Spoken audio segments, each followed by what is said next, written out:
বিষয়টা আপনি মাথায় রাখতে হবে যে আপনি যদি দুধ উৎপাদন করতে চান, আপনার এলাকায় বা আশেপাশে আপনি দুধটা কিভাবে সাপ্লাই দিতে পারবেন বা এই পর্যাপ্ত দুধ আপনি বিক্রি করতে পারবেন কিনা, তাহলে আপনি ফ্রিজিয়ান বা হলস্টাইন ফ্রিজিয়ান কিনতে পারেন।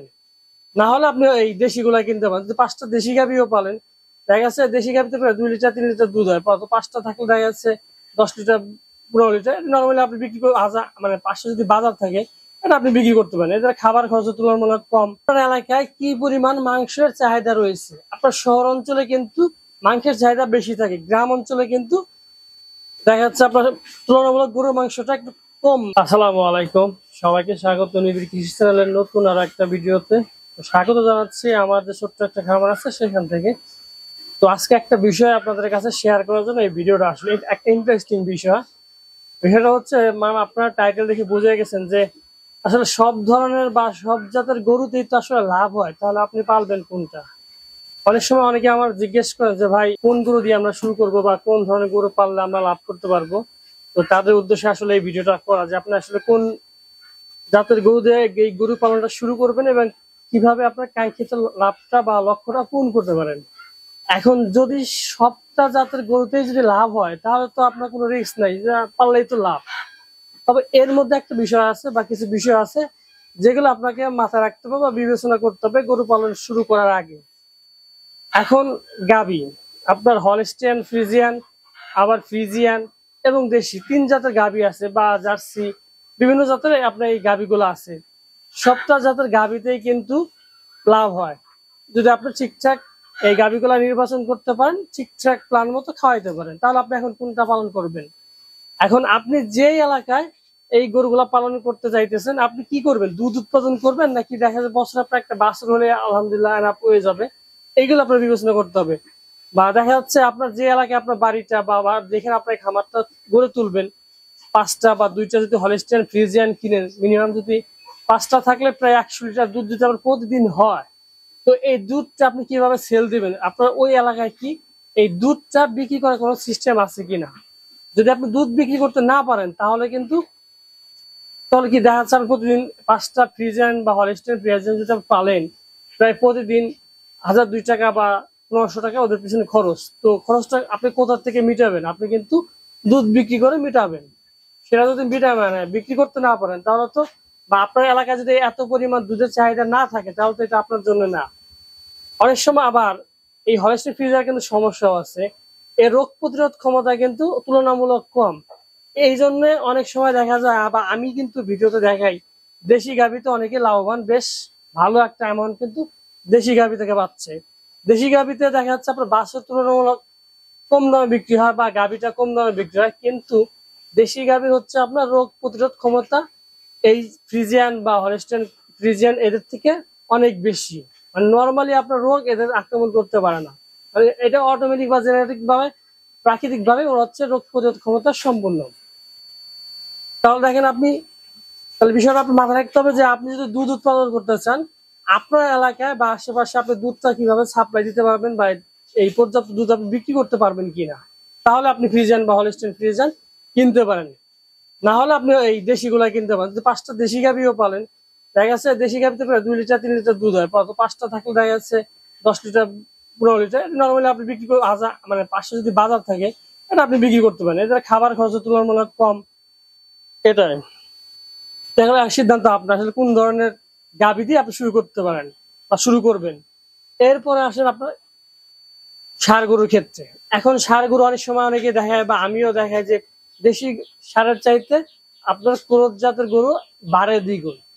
আসলে এই যে দ্বিগুণ বাড়ে, আমি আর আপনার কিন্তু যখন আমরা করি, এই গরুগুলা কিনি বা লক্ষ্য কিন্তু থাকে যত দ্রুত সম্ভব গরুগুলা মোটা তাজা করতে হবে এবং মাংস উৎপাদন করতে হবে। এটাই তো। তো এই ক্ষেত্রে অনেক সময় দেখা যায় যে আপনার যে ক্রোধ জাতের গরু বা দেশি জাতের গরু, শাহিওয়াল, জার্সি, বিভিন্ন টাইপের কিন্তু আপনার ষাঁড় গরু আছে। এখন এর মধ্যে থেকে আপনাকে এটা আবার ঠিক করতে হবে এবং আপনার এলাকায় কি পরিমাণ মাংসের চাহিদা রয়েছে। আপনার শহর অঞ্চলে কিন্তু মাংসের চাহিদা বেশি থাকে, গ্রাম অঞ্চলে কিন্তু দেখা যাচ্ছে আপনার তুলনামূলক গরুর মাংসটা একটু কম। বিশেষ করে এই যে অনুষ্ঠান হয়, যেটা আপনার বিয়ে, সুন্নতে খাতনা, অন্যান্য অনুষ্ঠানে কিন্তু বেশিরভাগ এই গরুর মাংসটা চলে, মানে গ্রাম অঞ্চলে। আর শহরে কিন্তু প্রতিদিন আপনার এই মাংসটা লাগে আসলে। যদি আপনার খামারটা শহরের কাছাকাছি বা আশেপাশে করতে পারেন, সেক্ষেত্রে আপনার যেগুলো আপনার যে ক্রস দ্রুত মাংস বৃদ্ধি হয় বা এই শাহিওয়াল এগুলো মাংসগুলো সুস্বাদু বা এদের বাজার চাহিদাও আপনার ব্যাপক আকার থাকে, সেক্ষেত্রে আপনি এগুলো করতে পারেন। আবার যে দেশি পালবেন না এটাও কিন্তু না, কারণ ক্রসেও লাভ আছে, দেশিতেও লাভ আছে, তুলনামূলক হয়তো কম বেশি অল্প কিছু এদিক সেদিক হইতে পারে, লাভ কিন্তু প্রত্যেকটা আছে। দেশি গরু কিন্তু আপনার সবসময় চাহিদা থাকে বা এর কিন্তু একটা আলাদা ডিমান্ড থাকে। ক্রস হ্যাঁ, এই যে ডিমান্ডটা কোন যায় কাস্টমারের কাছে, কিন্তু আমার আপনার তো কাস্টমার যখন কিনবে, তো দেখা যাচ্ছে গরুতে যে পরিমাণ মাংস আছে সেই পরিমাণ টাকা দিয়ে কিন্তু কাস্টমারটা আপনার গরু নিবে। আর এই যে যে শাহিওয়াল, ফ্রিজিয়ান, ক্রস বা জাতের গরু বা অন্যান্য ব্রাহ্মা, এগুলা কিন্তু তুলনামূলক কিন্তু খরচের একটা ব্যাপার স্যাপার আছে। আপনি যখন গরুগুলো পালবেন তো খরচ তো অবশ্যই করতে হবে, দানাদার খাবার আছে, ঘাস আছে, অন্যান্য ডাক্তার ট্রিটমেন্ট অনেক কিছু এর সাথে জড়িত।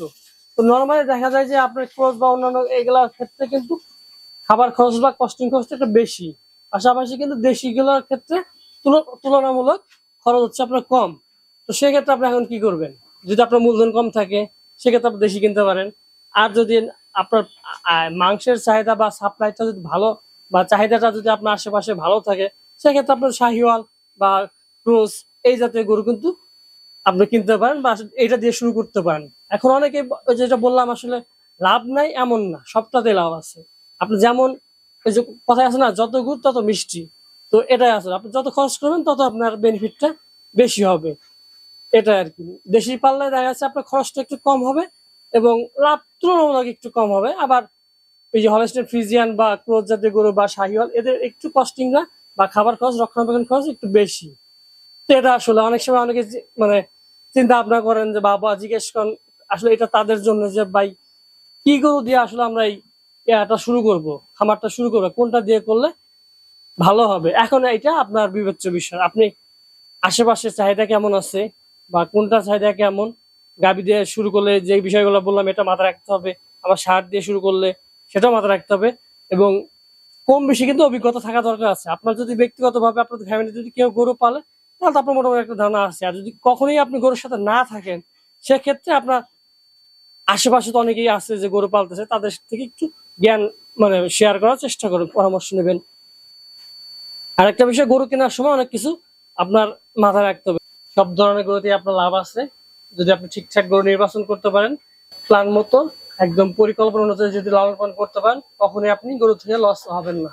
একমাত্র যদি আল্লাহ কোনো বড় ধরনের দুর্ঘটনা না ঘটায়, সেক্ষেত্রে এর ছাড়া আপনার গরুতে কখনো লস হয় না। অন্যান্য ব্যবসার মতন অনেকে পোল্ট্রি ব্যবসা কিন্তু অনেক ব্যবসায় কিন্তু আপনার লস এবং পথে বসে গেছে, কিন্তু গরুতে কিন্তু এরকম হওয়ার সম্ভাবনা নাই। সর্বোচ্চ দেখা যাচ্ছে আপনার লাভ যেখানে 50,000 সেখানে 20,000 বা ক্যাশটা উঠে আসে। তো এটা আসলে সবাই ভালো থাকবেন এবং আমার দোয়া করবেন। আসসালামু আলাইকুম।